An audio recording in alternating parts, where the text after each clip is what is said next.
Hello, everybody, and welcome to the Nerd Ledger. We are the nerds. I am Cage. You are Chair. Chair. Yeah. Yeah. We got a lot of stuff to talk about, sir. A lot. Yep. Bro, this could be like a 4 hour long podcast if we had that much time, but we don't. So, um, yeah. We gotta talk about the Warner Brothers Netflix thing again. We got to talk Mm-hmm. about our movie theaters going to go away one day. We got to talk about, you know, some of the movies that came out last year and some of the movies coming out this year. We got a list of the 31 best sci-fi films of all time. So we got to see if that's true or not. And Yep. some casting rumors, some casting rumors. So, you know, Damn. Second episode for once. for once, yes. I mean You hear the that, viewers? We're gonna all five of you. We're gonna help you out. We're really gonna hook you up today. Thanks yeah, for listening. Love you. exactly. Level 500 of you. 500 million. Yes. Yeah. If any Yep. sponsors are out there wondering how many listeners there are, there's 500 million or something. Yep. Yeah. Quick follow up on the Warner Brothers thing. I'm pretty much the latest news is that they're gonna reject Paramount's latest offer and stay the course with Netflix. Bloomberg reported to that Warner Brothers, their board, is expected to reject Paramount's latest offer and move forward with the agreement to merge with Netflix in a deal valued at more than $80 billion. Of course, the Paramount offer was much, much more than that, but they are saying no, we ain't doing it. But Paramount isn't giving up, and they're gonna try to tender their offer directly to shareholders still, and so we'll see how all that shakes out. Yep. However, um, there was a statement put out by movie theater groups that are warning against the sale of Warner Brothers to Netflix. They said, "We are deeply concerned that the acquisition of Warner Brothers by Netflix will have a direct and irreversible negative impact on movie theaters around the world. Such an acquisition will further consolidate control over production and distribution of motion pictures in the hands of a single dominant global streaming platform, a market that is already highly concentrated. The impact will not only be felt by theater owners, but by movie fans and surrounding businesses in communities of all sizes." Um, which I think is the main fear of most people. Not to say that the same wouldn't be true if uh, Paramount acquired Warner Brothers. Netflix is committing to still doing this whole theatrical release thing and all this whatever, but I mean, even before this, there's a lot of concern and fear about movie theaters possibly disappearing one day. Leonardo DiCaprio recently came out and said he's, you know, it's possible that movie theaters become like jazz lounges or whatever he said, like, places people used to frequent and go a lot and now are just kind of there, like nobody goes anymore, right?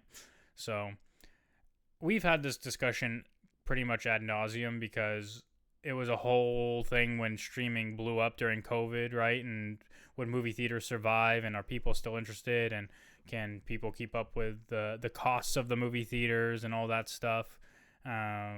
So I don't know if you still feel the same way or what your thoughts are on the existence of movie theaters in the future.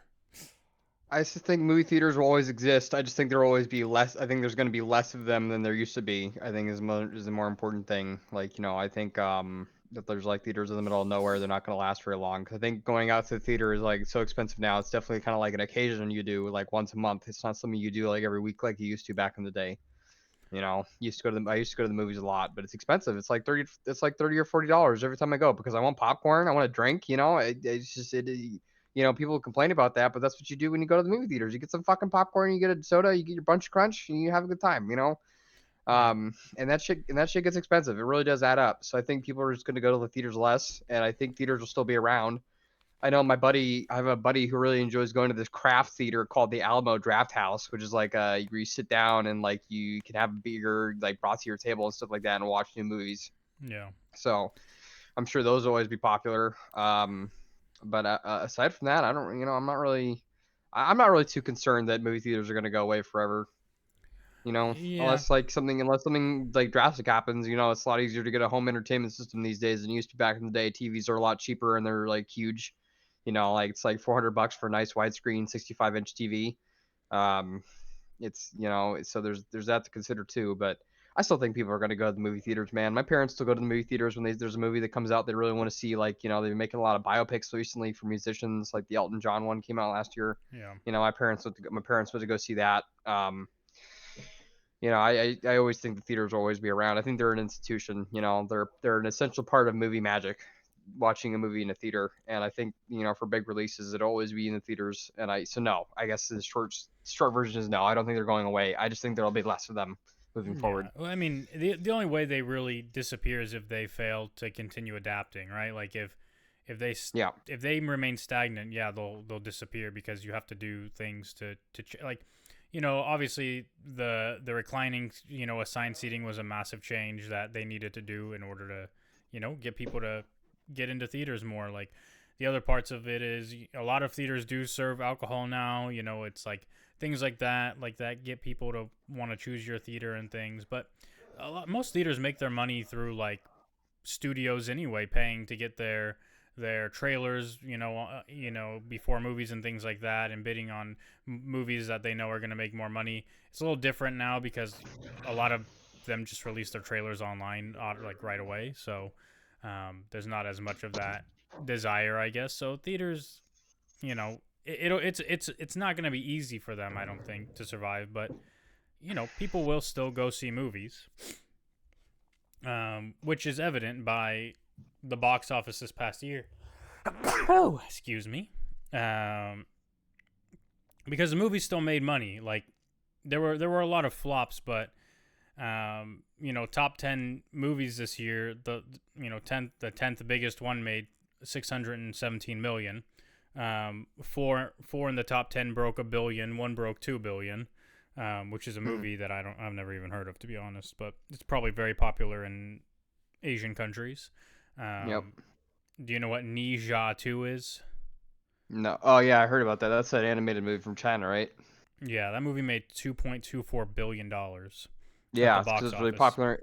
It's really popular in China, and they made an American dub, and they brought it over here, and it wasn't as popular. Very surprising. I think it's because it's the second one. It's hard to sell. Like, you never saw the first one in theaters. Why would you go see a sequel in theaters? You'd Yeah. probably be really confused of what was going on. Yeah, but Zootopia 2 made 1.6 billion, Avatar Fire and Ash made 1.1 billion. Lilo and Stitch the live action made a billion. The Minecraft movie made 958 million. Jurassic World the whatever Rebirth made 869 million. Infinity Castle made 780 million. That's the Demon Slayer thing. Do you know what Demon Slayer? Yep. I saw that movie in theaters. I did. Because Yeah. I'm a huge Demon Slayer fan, so might as well. So you contributed to that. Yep. uh, I only saw it once, so I know some people saw it once or twice. yeah, the How to Train Your Dragon live action made 636 million. F1 the movie made 632 million, and Superman made 617 million. So still people going to see movies. Those are the top 10 of this past year, and there's still money to be made at theaters, clearly. So yeah. Uh, anyway, we'll talk about some casting rumors, just because it can be interesting to do little thought experiments. How do you feel in general about gender bending characters? Um, I don't really care as long as being male or female wasn't super important to the characters. Like there's some characters that are just characters. They just talk. It's not like their gender has any important to who they are as a character. I think that a good example of this was Liet Kynes in Dune. Mm-hmm. He was a male and they Yeah, made him into a female, and it didn't really matter because Liet Kynes was there to serve a purpose and then get killed off by the Harkonnens. That was like the yeah, whole point of the character. Um, but I think if the character where they're going through a lot of masculine struggles or a lot of feminine struggles, and it's just then it's yeah. I feel like if that were the case, it'd be kind of harder sell.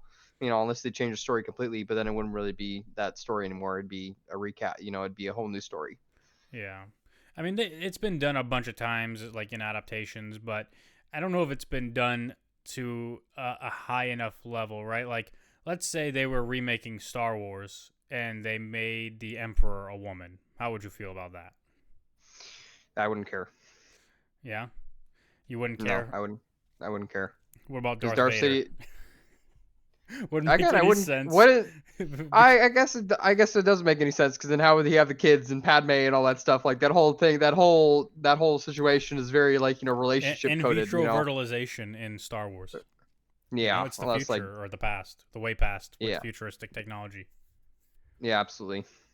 Um, okay, if I told you that the Harry Potter reboot, uh, there's a rumor that they're gonna cast Tilda Swinton. Who do you think she would play? I don't know who Tilda Swinton is. She played the ancient one in Doctor Strange, the bald lady. Oh, Dumbledore, No, Voldemort. Voldemort. I don't think that really matters. It's hard to know if it matters, right? Like it's one of those things. Yeah, Like there is that. There is that. Like if they're gonna like write it in the ground, like an evil wizard because society hates women, and that's why I'm evil and commit wizard genocide. If they go that angle with it, it'd be pretty stupid. But if they're just like, yeah, I'm evil, like when does Voldemort say, yeah, I'm the most evil man that ever lived, and my cock is super important to me? He like doesn't. He Wow. doesn't do. He never. Does he ever like him being evil has nothing to do with him being a man, right? No, it has to do with growing up in the orphanage and the way he was treated by his people. His Yeah. dad before he was in the orphanage. It's a lot to do with his upbringing. But I mean, Now would that upbringing change if he was a woman? Do you think? I, Dumped at the orphanage, do abused, that like reject. do the dynamics of the story change? Is the question, I think, right? Like Mhm. if Does Harry Potter fall in love with Voldemort? I mean, he could. Good. That'd be a change. Yeah, it'd be. I mean, that's the thing is like if it doesn't change the dynamics, like it doesn't really matter. But if it becomes like this whole, you just imagine people in a writer's room going, look at all the opportunities this would open up. Look at all the new stories and new realms we could enter with this. And it's like, yeah, but why not just stick with the ones that exist and just have Tilda Swinton play Voldemort? See, like it was way more egregious, I think, with the ancient one. Like people were actually genuinely upset about that because it wasn't only a gender bend; it was also like taking a Asian character and casting a white woman to play them, which Mhm. you can understand a little bit more of that outrage. But yeah, I don't know. The other casting rumor is that Sebastian Stan, who plays James Buchanan Barnes, aka Bucky, in the MCU films, will be joining the Batman 2. Um, Cool. so that could be cool. The leading rumor is that he'll play Two Face. So Cool. yeah. Um, so yeah. The other thing is, I had messaged you last night to think about what you would consider some of the best sci-fi films ever.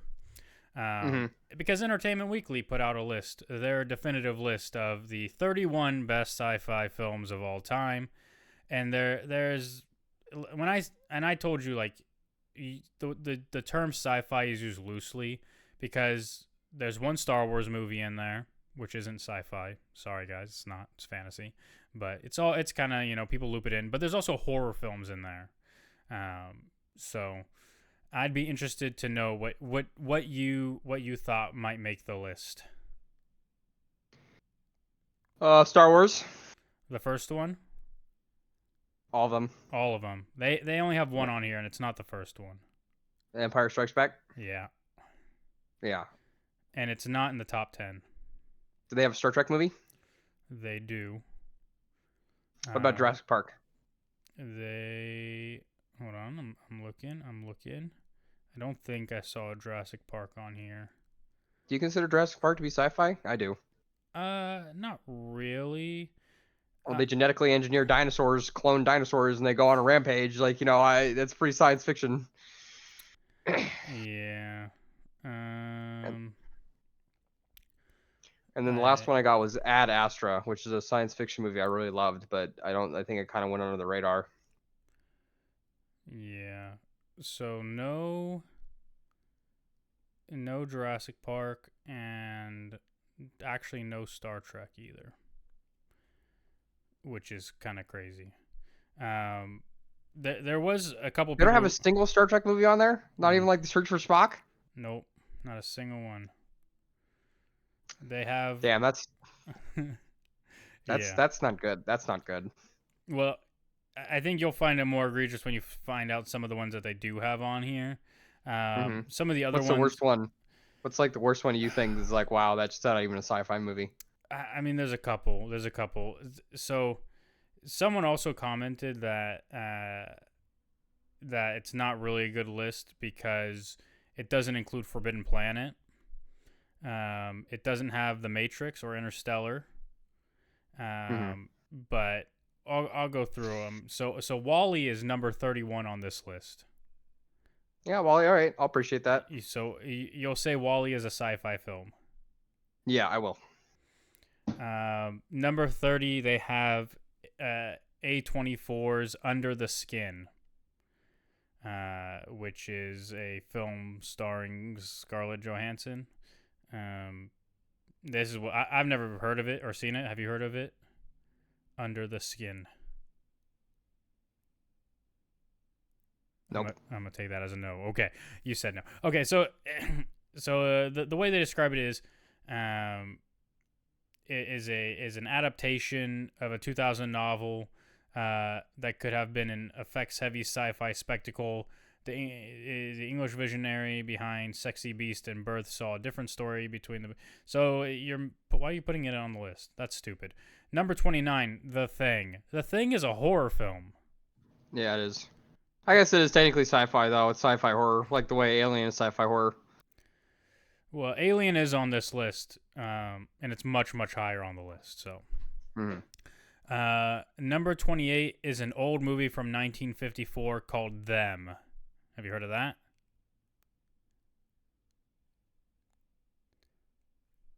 I'm going to take that as a no.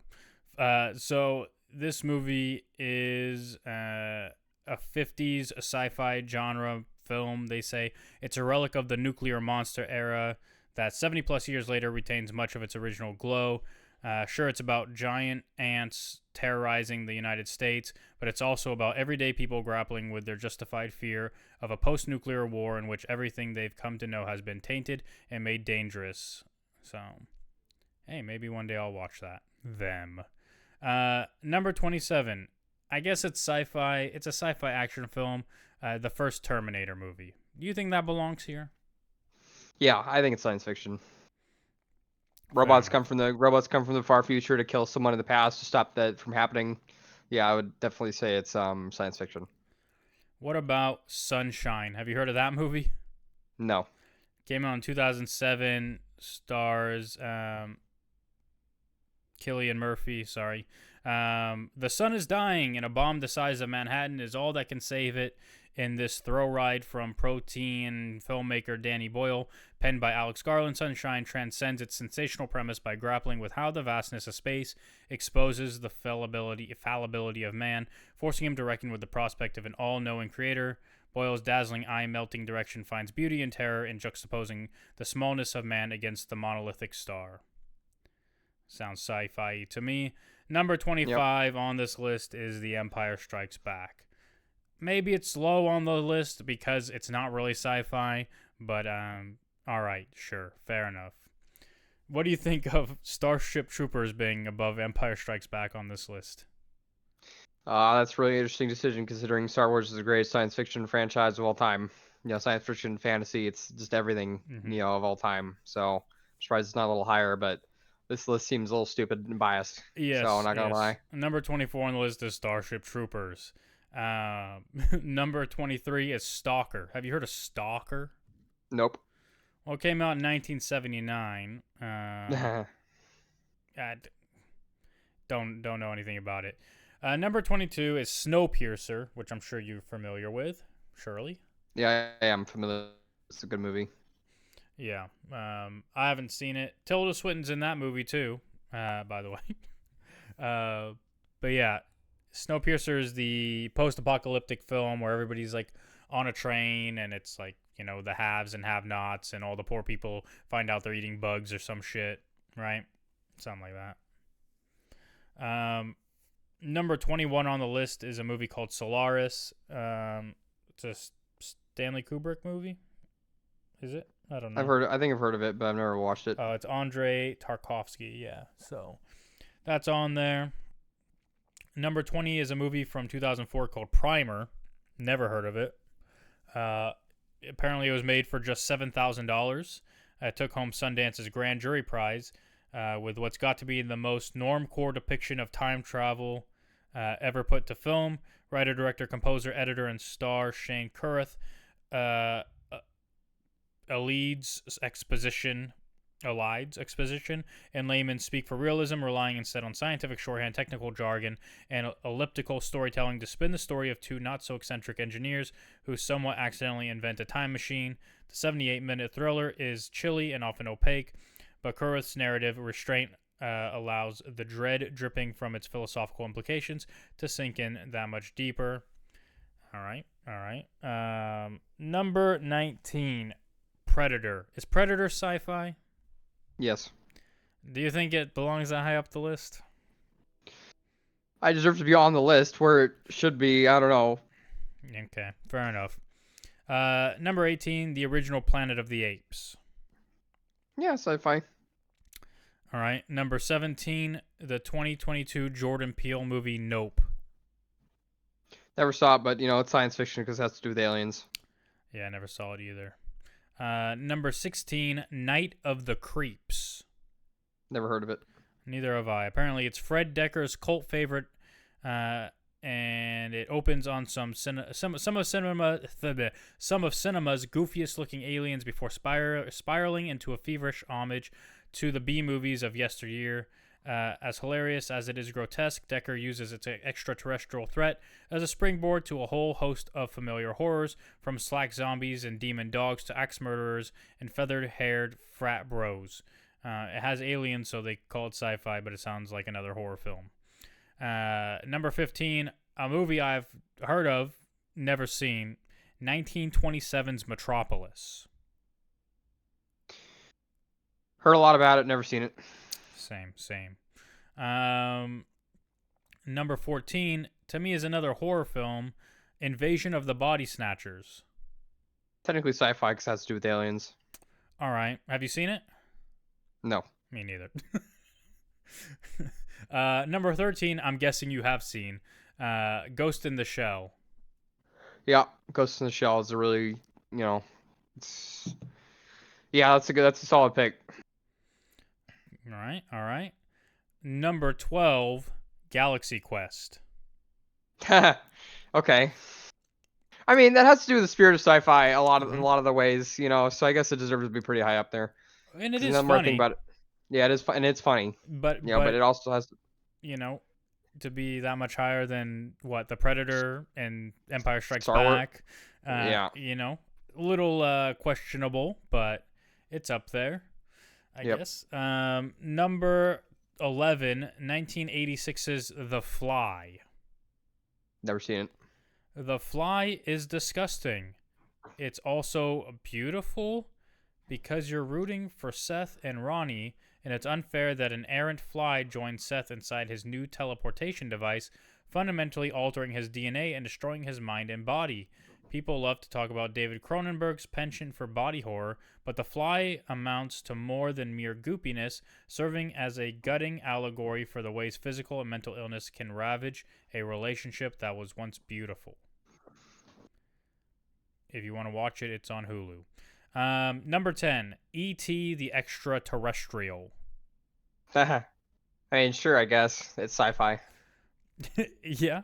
Yep. Number 9, I mean, I don't know how much you're going to agree or disagree, but they put number 9, 2021's Dune.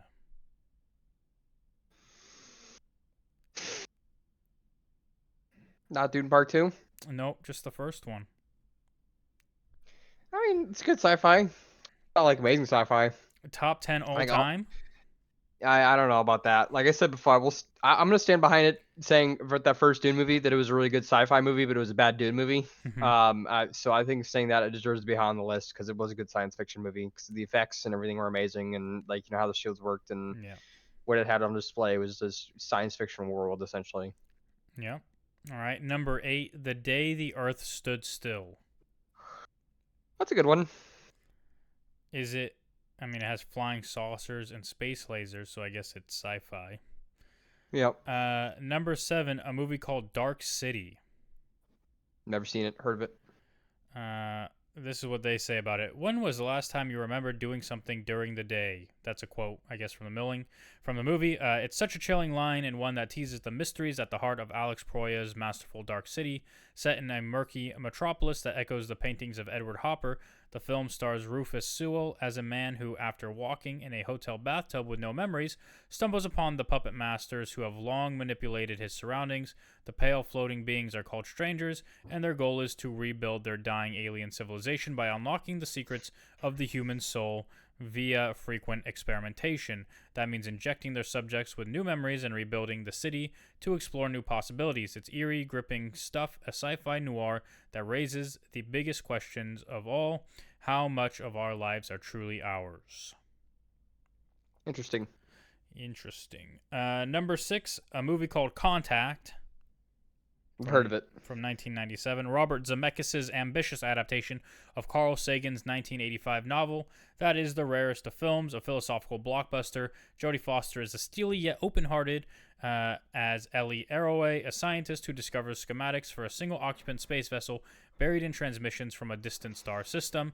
As the vessel is constructed and Ellie prepares for first contact, a stacked ensemble: Matthew McConaughey, Angela Bassett, Tom Skerritt, John Hurt navigates the tensions between science and faith with charm and nuance. Zemeckis, meanwhile, balances the script's bigger questions with white knuckle awe. Number 5, Close Encounters of the Third Kind. Heard of it. Never seen it. Same, same. We're not very good science fiction fans, I guess. Uh, No. Number 4, Blade Runner: The Final Cut. The new one or the old one? 1982. Yeah, that was a good movie. All right, fair enough. Number 3, Back to the Future.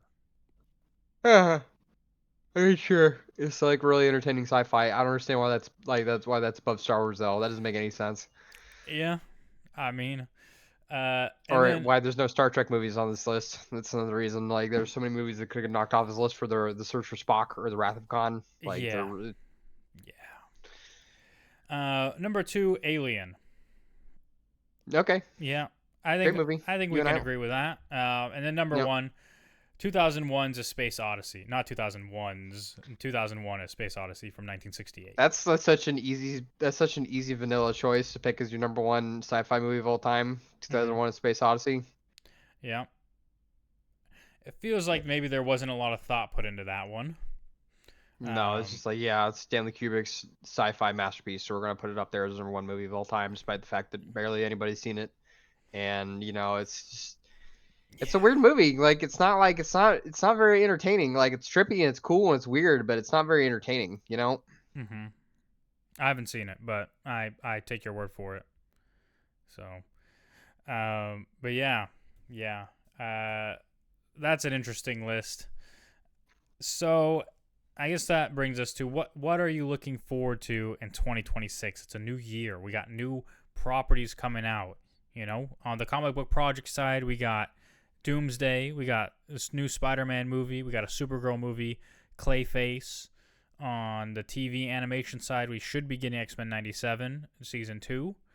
TV live action, we should be getting Spider-Man Noir, a Lantern show, another season of Daredevil, The Punishers, Thingy Thing, special presentation, Wonder Man, which comes out this month, Vision Quest potentially, and then video games as well. There's video games coming out apparently.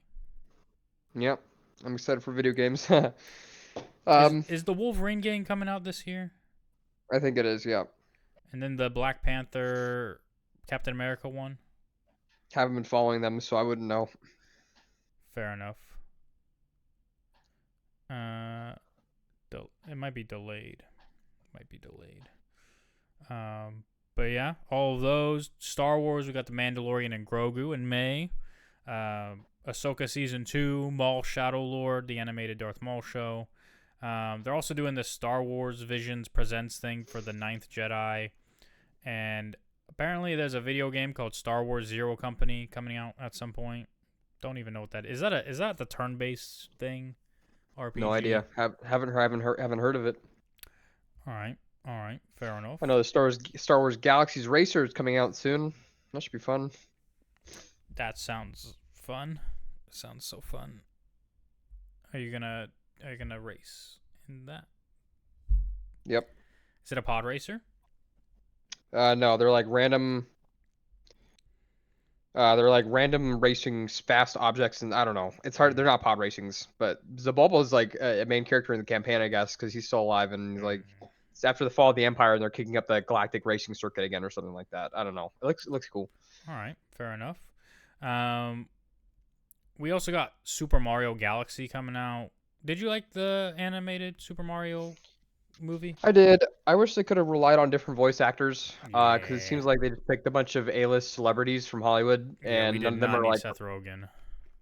like they're not professional voice actors. They're just not. And there's this is a video game movie. You think the video game movie would rely on the voice acting talent that's been writing video games with some of the best like voice lines for the last 20 years, but they went with Chris Pratt and Seth Rogen and Fred Armisen and like just a bunch of list of A-list celebrities Yeah. that barely done any voice acting work in video games. So Yeah. That is true. Some other randoms. Masters of the Universe. Do you care about Masters of the Universe? He-Man, Yeah. sure. There's a live action Masters of the Universe movie coming out. That'd be interesting. Yeah. That'll be out in June. The Odyssey. I'm gonna see that. It looks good. Yeah.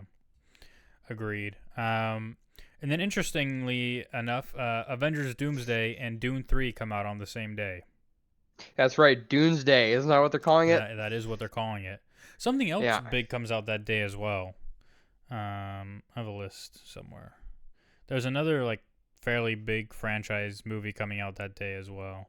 So I don't know how they're gonna incorporate all three names, but let me see. This one, 2026. That's not on this list, so maybe it wasn't real. Maybe none of it's real. But yeah, that'll be interesting. Bunch of shit coming out, random things. Nothing really in the first quarter of the year though, like as far as movies. So nothing until Super Mario Galaxy in April, and then we got The Mandalorian and Grogu, which hopefully is fucking sick as shit. Yep. Supergirl, The Odyssey, Spider-Man, Brand New Day, Clayface, the Street Fighter movie in October. Are you a Street Fighter fan?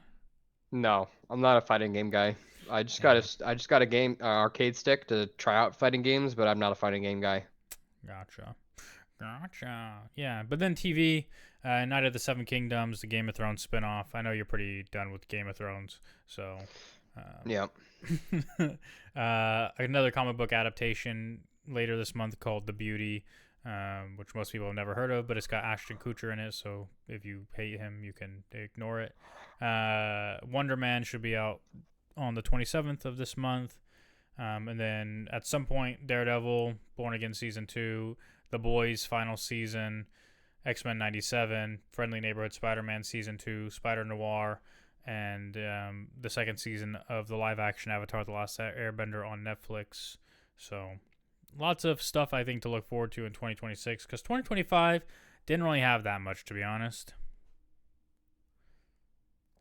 I mean, we had Fantastic Four, we had Superman, and we had Thunderbolts for as far as movies went. Did I say Captain America 4? We also had that one, which wasn't very good. TV, we had Creature Commandos, which was good. Yeah. Peacemaker, Friendly Neighborhood Spider-Man, Marvel Zombies, which was not very good.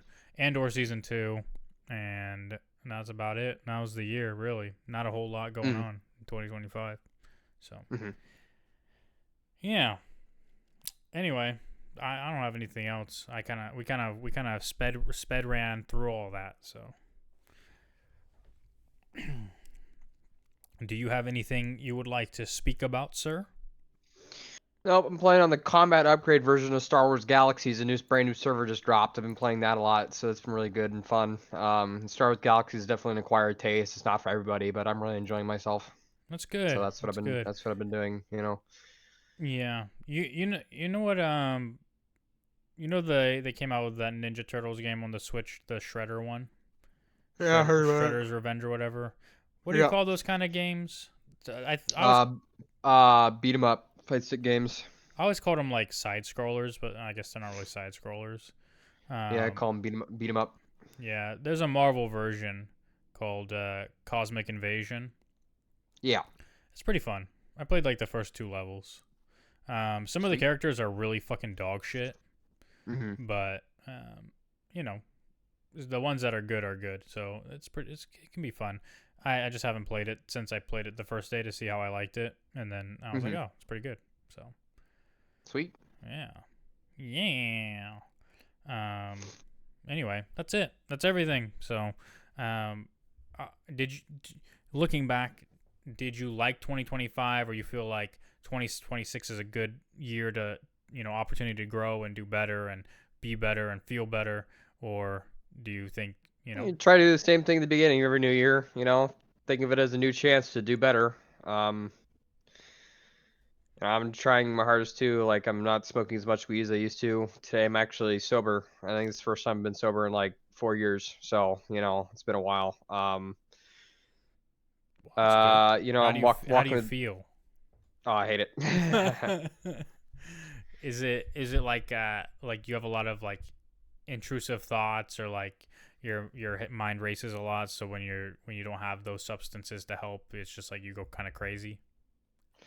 Nah, it's just I like smoking weed and playing video games. Helps me unwind. No. And you just I go like it's fun to go smoke some weed in the garage, get high as fuck, and then go play a video game for a bit. And it's how I unwind at the end of a long day. And I just sat in the garage where I usually smoke for like 10 minutes by myself, like not smoking. Like, oh wow, this sucks. So I'm not cutting cold turkey though. I'm gonna buy some more weed on Friday, but trying to just Well, cut back the. I'm baby trying to cut back steps. the amount of. Yeah, I'm trying to cut back the amount I consume basically, and save myself some money. Yeah. And just really cut back on my consumption. I think is the most important part for me. Yeah, that's good. I some people ask me how I free ball through life without any substances. Hmm. And really, like, the way I unwind is I go to the gym and then come home and take a long shit and a shower, and Hmm. and then I just cook dinner and eat and move on. I don't know, like, Yeah, for me, but it's just getting fun is high. That's why like it's just fun. yeah, I mean, I mean getting high is fun. that's how it. Even I'm sure a lot of people I work with, when they get off, they're either drinking or smoking or something, right? Like it's just kind of how people are. Yeah. Like that's how our society is for a lot of people. I don't. I think I'm still kind of naive to things. Like when I was in high school, I was super naive to the things going on around me. I just kind of like assumed that the majority of people were not touching alcohol or drugs, Hmm. and that was until even when it happened. Like there was someone in a class like above me that had got into a drunk driving accident and died, and I Hmm. remember like our German teacher was like lecturing us about stuff like that, like not really lecturing, but like just kind of saying like people need to be more responsible, especially as students and things like that. And I kind of thought to myself, yeah, but like most of us aren't doing that. Like almost none of us are gonna like none of us are drinking, And I was like a sophomore at the time, and then I became friends with like some older people through playing Magic and stuff, and I'd go to like house parties with them, and it's like, oh, everybody, like these are all people I go to school with. Yeah. Like it's everybody. And so maybe I'm Yeah. still Drinking. naive to it now, because I don't think people like are showing up to work drunk or high, but I could be completely wrong, Like they're No, they're showing up to work high. Drunk is well. It's easy once you get high a lot. It's you know easy to. It's you kind of can maintain, right? Like there's those first couple times when you get high and you're just like a fucking idiot. You like you can't. It just makes you fucking stupider and you can't function. And then you start to get used to the high and you can function more and more, right? Maybe. Like there's some, so I it's just think I think that. I think because of like like the realm I work in, like alcohol is so pervasive in the profession I'm in. It's alcohol and golf. Like everybody does it. Like whenever you have like events, like charity events or vendor events or whatever, it's just alcohol everywhere, and that's it. Like it's just how it is. And so, but like I feel like in my profession as well, like if I had to guess, people are getting wired off of fucking lines in the bathroom or something. You know what I'm saying? Mhm. Like I feel like that's easier to hide that kind of high than it is others. Like if you're smoking, you're gonna smell like smoke, right? Like so maybe they're doing edibles or something to like keep them chill or whatever. But Or I you just think wake up in the morning, smoke a bunch of weed, change your clothes, take a shower, and then go to work kind of stoned, not 100% stoned, because there's been like an hour since you smoked ring, but kind of stoned, which is a much more common thing. I think weed, you stay high for 4 or 5 hours. Most people usually only feel the intense high for an hour, and then you're kind of semi a little high for mm, like the rest of the 4 to 5 hours. yeah. So Whereas cocaine, what how isn't that like a quick high? Like it's only like 20 to 30 no, minutes it's or not. something. Yeah, it's like a 40. Yeah, it's like a burst of. It's more like a burst of energy. Like you just had a cup of coffee, like a really intense cup of coffee, like espresso. Bro, I don't. I drink coffee all the time. I never feel fucking high off coffee. Yeah. Okay, I never get this massive burst of energy. It's like a fucking slow drip in my brain. Maybe the drugs will have no effect on you. My wife said it's because I have ADHD. Yeah, probably. Which also, by the way, I'm not diagnosed with. So, you know, you can't just say that. Even though you're a therapist and gonna be a licensed clinical social worker very soon, you can't just Hmm. diagnose me unethically. All right, I'm your husband. Yeah. Yep. So, and no, I don't have any interest in seeing a real psychologist and being diagnosed with anything, and then them telling me to take drugs I don't want to take. Okay, I don't want to take any Yeah. drugs. Yeah. If caffeine calms me down, then I'll just keep drinking caffeine. Yep. Self-medicate. Caffeine's a drug, just like every other drug. Yeah, totally. So much for sobriety, huh? I mean, it doesn't alter my behaviors or mood or energy levels. Could you function without it? I would fall asleep without it. Yeah. So, I mean, who knows? It's an Who interesting knows? conversation. I think it's a deeper conversation we're probably not going to have today. But like substance abuse in America. Like, what substances do we abuse? I think the most commonly abused substance is caffeine. Like, I'm sure you used to pound energy drinks back in the I day. no. I've only No. recently, like in the past 5-ish years, started drinking energy Mm-hmm. drinks. I used to never drink them, except Mm-hmm. for like once in a great while. And then when I did start drinking them, it was more like one a day max, or like half of one a day. And then I started working 2 jobs, and it became two a day. Mm-hmm. Like one at like 6 a.m. and one at like 3 to 4 p.m. So like most of it's almost out, all of it's out of your system by the time I drink the next one. Mm-hmm. And then I just drink a lot of water during the day, so it's not too bad. But yeah, I even when we were working together, like I very rarely drink caffeine other than like natural, like through like tea or soda or something, right? Like I wasn't like getting a bunch of shots of espresso and shit. Like I'd go to Starbucks like once or twice a week, max. And now I Mm-hmm. go like 3 or 4 times a week. So, like for me it's like I'll have max two caffeinated beverages a day, and one is in the morning and one is in the afternoon. And so it's either two energy drinks or one energy drink and one coffee or two coffees. That's how I do it. Mm-hmm. But yeah, it's still, it's more of a dependency or routine thing than it is an abuse. Like I'm not drinking 400 plus milligrams of caffeine a day. Like I try to keep it under 300, Yeah. which is the daily recommended maximum. But people are out there drinking 4, 5, 6 energy drinks a day, going fucking crazy. They are construction workers. You don't get up at 6 a.m. The first thing you have is a white monster. Then you go to the gas station for lunch, get some like unhealthy thing, get another monster. Hey, I heard some story about some like 27-year-old kid that had to go to the hospital like recently because of liver failure because he was pounding too many energy drinks. Like yeah. I pounded two to stay up late to game. I'm not like completely innocent here. Are you also But a I don't. white monster enjoyer? No, I like Ghost. I've been really enjoying those Mm. Ghost energy drinks lately because there's zero sugar, zero like a bunch of zero stuff, But and white they're monster is still sweet. also zero sugar. Yeah, but Ghost is I don't know has like flavors that are cool. You know, I've never had the White Monster. Like I'm afraid to try it because I'm afraid of like I'll start a trend or something like that.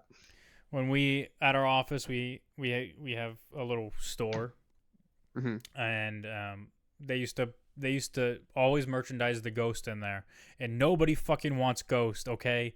And they would the white monster is the best selling energy drink up there, and they never Hmm. fucking restock it, and then they'll pull it and just put Ghost in there, and everybody just lets the Ghost sit there until they learn to stock the white monsters again.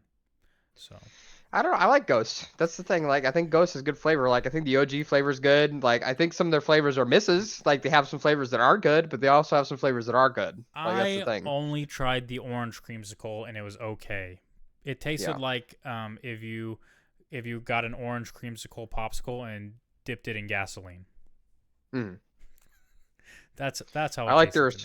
I like their Sour Patch Kid raspberry flavor. It's pretty good. The Is Sour it? Patch Kid flavors, yeah, they're pretty good. Yeah. Well, um, that was a fun conversation Yep. about I'm like patting dependency. out. I'm like Yeah. patting out the time on the podcast. Yeah. The other thing is in April. I think I'll be moving. Hmm. And so I'll be much much further from the movie theater. So Oh no. we might not be able to do movies together, which is Rip. okay. Yeah. Every now and then we can, right? For like big ones or Yeah. something. But like for normal releases, you don't need to drive all the way out here.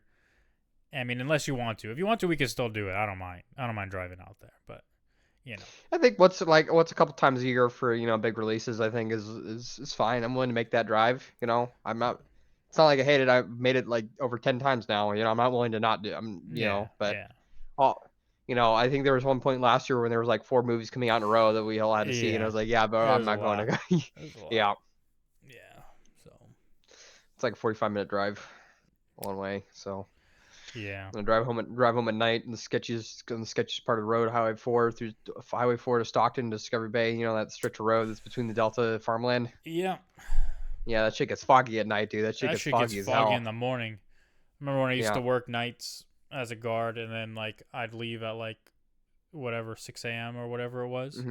Hmm. and it's just, you couldn't even like by the time you get to that first bridge by that little restaurant slew thing, like that shit was yeah, you couldn't see anything,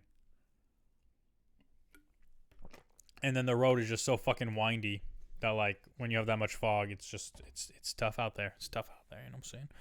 I was out in whatever Antioch, Oakley, whatever last week. Yeah, I Last saw weekend. your wife's photos. Look like a good time with Grandpa Bill. Yeah, he's definitely having some memory problems, Hmm. short term memory problems, I'd say, because like he would say something and then 5 minutes later say the same exact thing. Hmm. Like he forgot.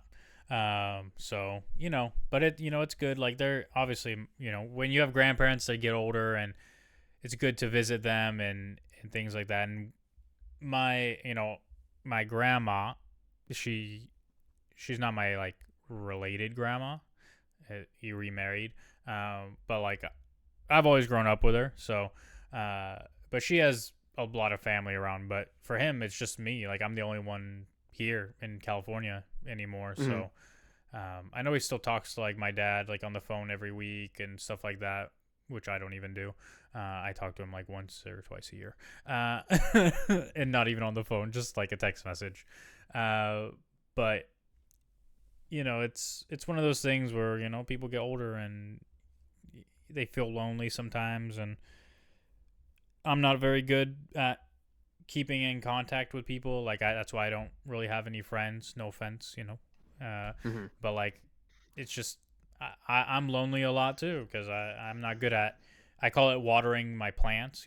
Like friendships, you have to kind of nurture, and it goes both ways. The nurturing, but I'm not always talking to people and keeping up with them and things like that. So I'm not a very good friend either, which is probably why I don't have very many friends. Hmm. Um, it just is what it is. So yeah, visit your family, guys. Talk to your parents and grandparents as they get older, and make sure they know that you love them, and things like that. So Yep. anyway, well, I think we padded enough time. Yep. So we'll see you next week. Thank you. Rate, review, comment, subscribe, click all the buttons, do all the things. And we'll see you next time. Bye bye. Um,